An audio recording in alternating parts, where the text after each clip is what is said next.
One of the first musicians to go to Germany was Tony Sheridan, a former regular on the British TV show Oh Boy.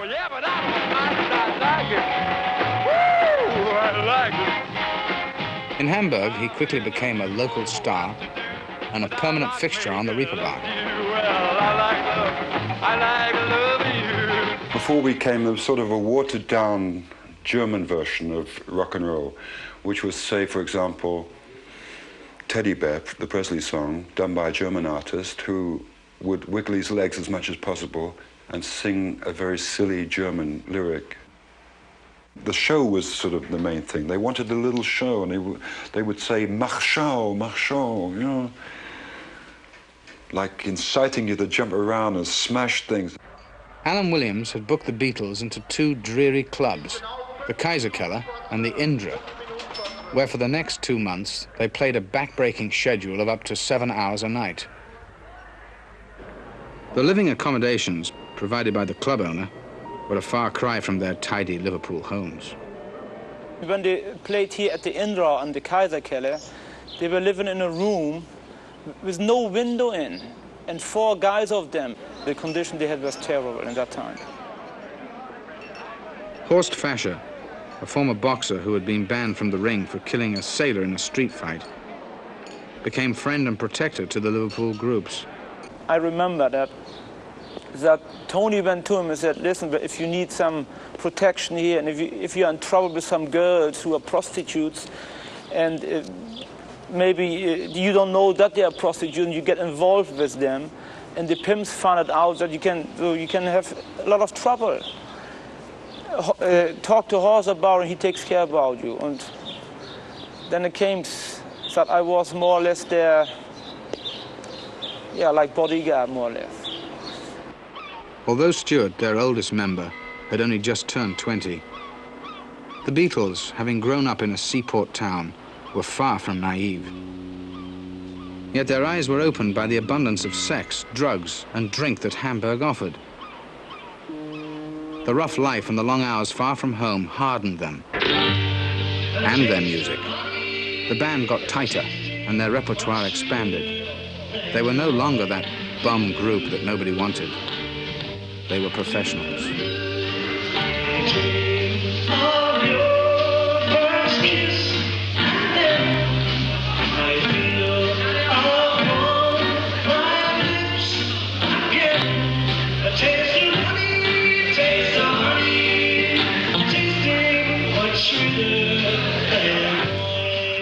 The 7 hours a night thing, the practice, and having to enlarge the repertoire as far as possible, that really made you either good if you had what it took to be good, or you gave up pretty soon.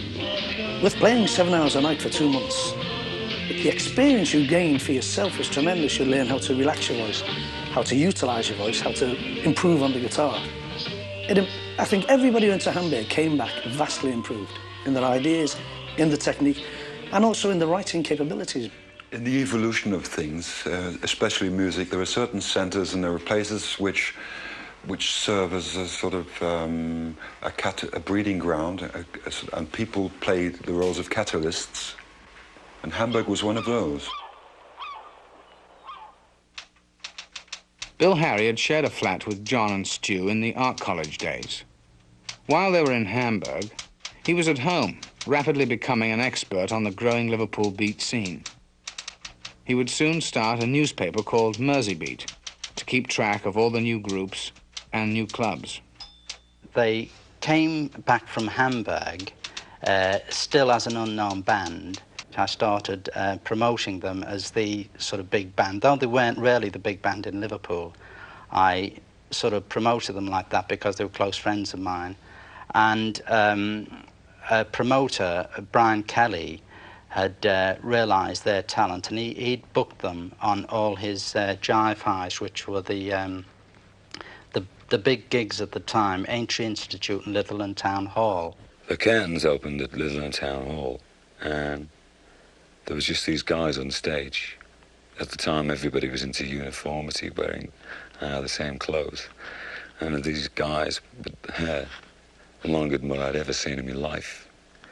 And I think sort of jeans and leather jackets just anyway, smoking cigarettes, you know, just up there doing it and having a ball. The moment the Beatles struck up and did their stomping, everybody, every kid froze, and then they all run to the stage and started screaming.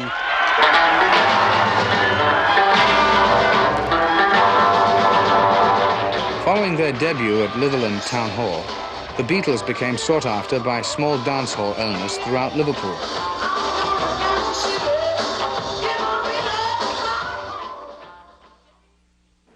Bob Wooler, a postal clerk with an encyclopedic knowledge of all the Liverpool bands, had recently become a part-time DJ at the Cavern, a local jazz club. When he began booking groups for the club's lunchtime sessions, among them were the Beatles.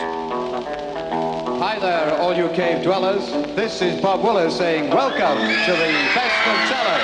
We got the hi-fi high and the lights down low, so here we go.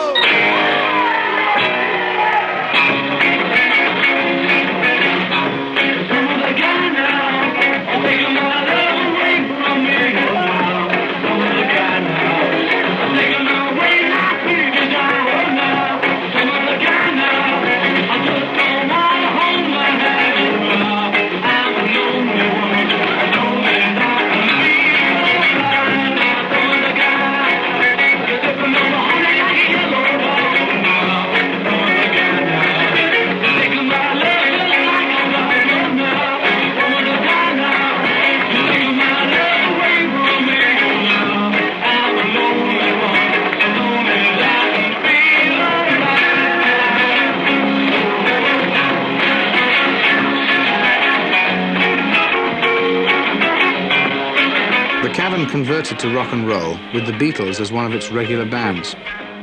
As in Hamburg, they continued to practice and to learn new songs. I dug out of my old records a record by Chan Romero called Hippie Hippie Shake, and I played it. It's a long time since I played that record at a jive hall, and Paul had heard this record. He said, who's that? I understood why he liked it, because it suited his vocal range, you see, and his pitching in a strident manner, falsetto style. So he said, lend me that record. And sure enough, they learned the record.